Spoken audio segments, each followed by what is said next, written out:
बच्चों क्वेश्चन पूछा जाता है कि निम्नलिखित अभिक्रियाओं के लिए रासायनिक समीकरण लिखिए।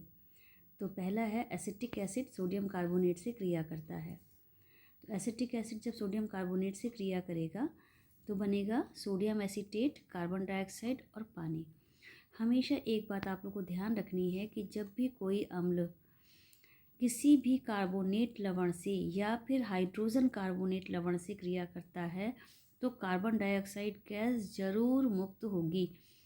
लवण बनेगा, कार्बन डाइऑक्साइड गैस जरूर मुक्त होगी और पानी भी बनेगा। तो यहाँ पर सोडियम एसीटेट बन रहा है, कार्बन डाइऑक्साइड गैस मुक्त हो रही है और पानी बन रहा है। अब नेक्स्ट है एथेनॉल क्षारीय पोटेशियम परमैंगनेट विलयन में ऑक्सीकृत होता है। क्षारीय पोटेशियम परमैंगनेट विलयन जो है ये डायरेक्टली क्रिया नहीं कर रहा है एथेनॉल से। यहाँ पर जो क्षारीय पोटेशियम परमैंगनेट विलयन है इसकी उपस्थिति में एथेनॉल जो है वो ऑक्सीकृत होता है। ऑक्सीकृत होने के लिए ऑक्सीजन की आवश्यकता पड़ेगी।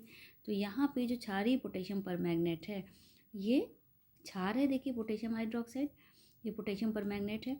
ये दोनों आपस में क्रिया करके ये बनाते हैं पोटेशियम मैग्नेट, पानी। और इस क्रिया में एक नेसेंट ऑक्सीजन या नवजात ऑक्सीजन मिलता है और यही नवजात ऑक्सीजन जो है वो एथेनॉल को यानी एथिल अल्कोहल को बदलता है एसिटाल्डिहाइड में और पानी में, और यही एसिटाल्डिहाइड ऑक्सीकृत होकर के एसिटिक एसिड या एथेनोइक एसिड बना लेता है। ठीक है, नेक्स्ट है सोडियम हाइड्रोजन कार्बोनेट एथेनोइक अम्ल से क्रिया करता है। एथेनोइक अम्ल मतलब acetic acid, sodium hydrogen carbonate यानी कि बेकिंग सोडा भी कहते हैं इसको, जब एसिटिक एसिड से रिएक्ट कर रहा है। तो अभी मैंने आप लोग को बताया था कि जब भी कोई कार्बोनेट या हाइड्रोजन कार्बोनेट लवण किसी एसिड से रिएक्ट करता है तो हमेशा कार्बन डाइऑक्साइड गैस जरूर मुक्त होती है। कार्बोनेट मतलब कार्बन डाइऑक्साइड गैस जरूर मुक्त होगी। तो इसमें फिर से वैसे ही सोडियम एसीटेट बनेगा और कार्बन डाइऑक्साइड गैस बनेगी और पानी बनेगा।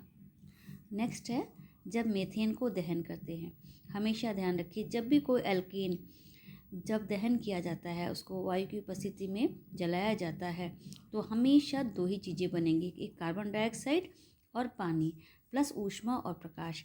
मीथेन की जगह यहाँ पे एथेन, प्रोपेन, ब्यूटेन कुछ भी होता, कार्बन डाइऑक्साइड और पानी ही बनता।